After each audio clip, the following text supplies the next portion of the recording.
Binada güclü yanğın hadisəsi baş verib. Bir neçə dəqiqə bundan əvvəl hadisə yerinə dərhal Fövqəladə Hallar Nazirliyinin Dövlət Yanğından Mühafizə Xidmətinin əməkdaşları gəlib. Təxminən demək olar ki, 1 saatdır. Hal-hazırda 1 saat olmağına baxmayaraq hələ də yanğının qarşısını almağa çalışırlar. Xeyli sayda polis əməkdaşları hadisə yerinə cəlb olunub, əhalinin təxliyə olunması üçün.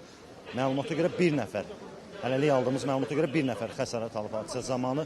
Hal-hazırda gördüyünüz kimi yanğının qarşısını almağa çalışırlar. Binanın damında güclü yanğın baş verdiyindən çətinliklər oradadır. Sərxan operatorundan xahiş edeyim göstərsin. Binanın damında hələ də yanğın davam edir və yanğından mühafizə xidmətinin əməkdaşları hal-hazırda yanğının qarşısını almağa çalışırlar.